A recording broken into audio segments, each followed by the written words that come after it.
주말 잘 쉬셨습니까? 모닝쇼 이거지입니다. 뉴증시 3대 지수 일제히 상승하면서 이날 거래를 마쳤습니다. 1거래일 만에 다시 반등에 성공을 한 건데요. 하지만 내부적으로 고용지표는 살짝 부진했었고요. 또 반대로 기업들의 실적이 이러한 부분들을 상쇄시키는 데 성공하는 흐름이었습니다. 전반적으로 물량 소화가 지속되는 가운데 기업들의 실적 발표 중심으로 강세를 띄었습니다. 자, 오늘도 모닝 체크인을 통해서 시장을 한눈에 보시기 바랍니다. 자, 첫 번째 헤드라인입니다. 자, 10월에 고용이 결국에 쇼크로 나왔습니다. 9월에는 잘 나왔다가 10월에 갑자기 손바닥 뒤집히듯이 바뀌어버린 상황. 시장에서는 제한적인 악재로서 작용을 했었고요. 자, 그런 가운데 이러한 악재를 없애는 데 일조를 했던 것이 빅테크 기업들의 실적이 되겠습니다. 특히 이번에는 아마존이 이러한 실적에 대한 우려를 줄였는데요. 3분기 호실적도 있었고 AI에 대한 투자도 계속 할 거다라고 얘기를 했습니다. 자, 그런 가운데 미국의 제조업 업황이 S&P 글로벌 그리고 여러 가지 조사기관들에 의해서 나왔지만 10월에도 위축 국면에 들어가면서 우려의 목소리를 키웠습니다. 그리고 이것 때문에 패드워치 쪽에서는 이제는 금리 인하를 동결해야 된다는 얘기는 쏙 들어가 버렸습니다. 자, 그런 가운데 이날 특징주로 볼 수 있는 것이 엔비디아가 되겠습니다. 계속해서 투자도 하고 있고 그것보다 더 큰 이익을 벌어들인다는 긍정적인 관점 속에 올랐고요.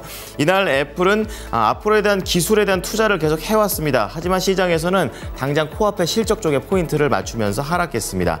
자, 그런 가운데 계속 우려를 키워왔었던 미국의 보잉이 결국에 잠정적인 이 협상 타결에 들어가게 되면서 임금 협상에 대한 이러한 악재들은 일부 해소되는 모습이었습니다.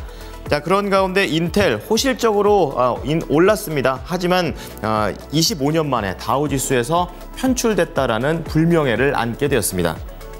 자, 그런 가운데 모닝뉴스 체크해 보겠습니다. 정책적인 소식이 먼저 있는데요. 이제 국가바이오위원회가 다음 달에 출범을 앞두고 있습니다. 이제 국가가 바이오 정책과 관련해서 드라이브를 걸겠다라는 그런 의도로 풀이가 되고 있고요. 이제 그런 가운데 이제 이번 주에 미국의 대선이 예정되어 있습니다. 그런 상황에서 일론 머스크가 트럼프 전 대통령한테 배팅을 하는 이유, 결국 자율주행에서 찾아볼 수 있다라는 기사가 있고요.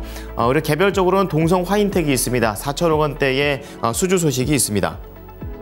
자, 밑으로 보시면 모닝 리포트 포함되어 있는데요. 목표 주가 올린 게 2종목, 그리고 하향시킨 게 1종목이 되겠습니다. 첫 번째, SK가스가 되겠습니다. 3분기 실적은 예상치를 하회했지만 지금 현재보다는 미래가 나아진다라는 그런 관점으로 얘기하고 있고요. 두 번째는 페노션이 되겠습니다. 목표가 상향 조정되어 있고요. 실적은 예상치에 부합하는 수준이었고 벌크선, 컨테이너선, 탱커선 모두 다 분야별로 긍정적인 수익을 창출했다라는 내용입니다. 자, 마지막으로 호텔신라입니다. 목표 주가 하향 조정이 되어 있는데요. 3분기 실적도 부진했었고요. 그리고 4분기에도 이런 관광에 관련된 수요가 계속 부진할 것 같다라는 전망을 내비치고 있습니다.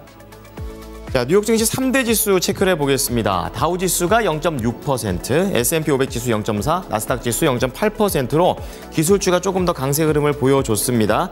자, 하루 만에 반등에 성공하는 모습이었습니다. 다만 이 장중에 호실적 때문에 올라가긴 하다가 국채금리가 상승 전환되고 강달러로 전환되면서 탄력이 약간 줄어드는 그림으로 거래가 진행이 됐었고요.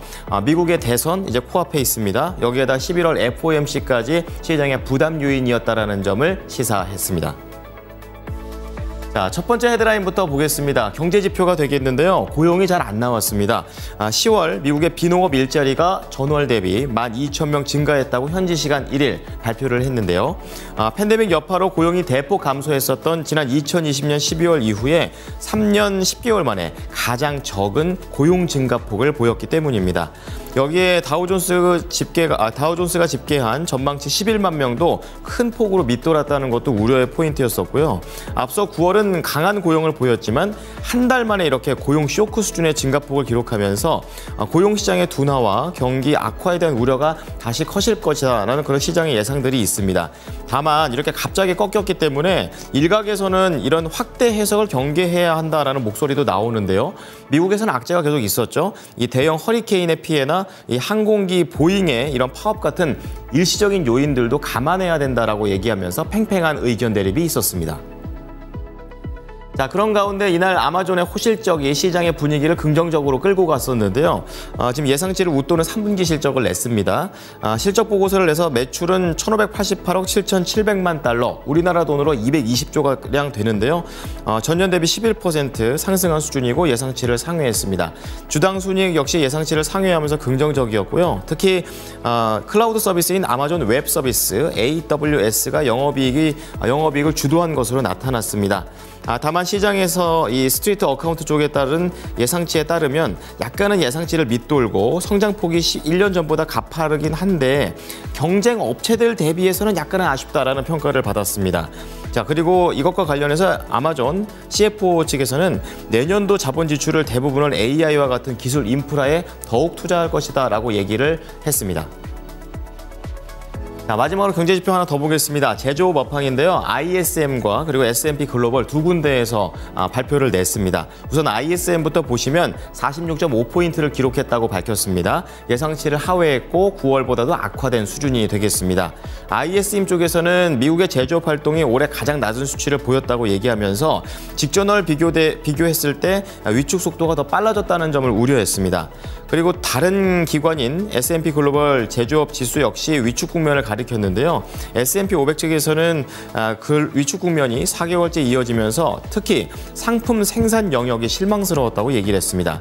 자, 이 소식이 나온 이후에 패드워치 측에서는 동결 가능성이 제로가 됐고 25bp 인하가 96%, 그리고 50bp가 다시 고개를 들면서 2%대의 가능성을 보여줬습니다. 특징주 보겠습니다. 엔비디아입니다. 잘 갔습니다. 1.9% 오르면서 거래를 마쳤는데요. 자본 지출을 계속해서 확대해 나가겠다라고 얘기를 하고 있는데 그것만큼 이상으로 이익 개선이 되고 있다는 점을 시장에서는 좋게 봤습니다. 물론 이제 엔비디아와 관련해서 슈퍼 마이크로 컴퓨터에 대한 우려가 있지만 제한적이었고요. 그리고 엔비디아는 이날 처음으로 다우지수에 편입이 되면서 긍정적인 모습을 보여줬습니다.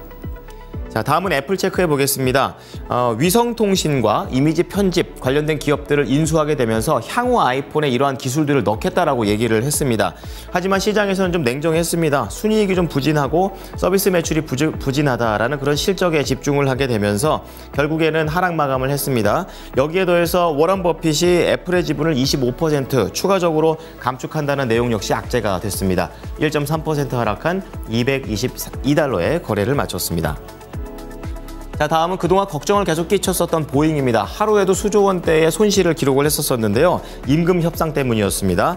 다행히 잠정 합의에 도달을 했습니다. 앞으로 4년 동안 임금의 38% 이상을 골자로 한 협상안에 합의를 하게 됐습니다. 이날 3.5% 오르게 되면서 154달러에 거래를 마쳤습니다.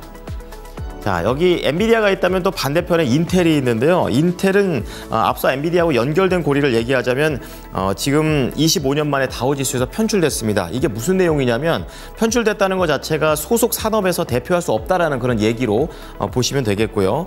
또 최근에 다우존스가 AI와 관련된 이런 주요 변화를 중요하게 보고 있다는 것도 시사를 하게 됐습니다. 자, 이렇게 되면서 인텔 같은 경우에는 7.8% 오르긴 했습니다. 호실적 때문에 오르긴 했지만 뒷맛이 씁쓸한 그런 내용들이 추가적으로 붙었습니다. 23달러에 거래를 마쳤습니다.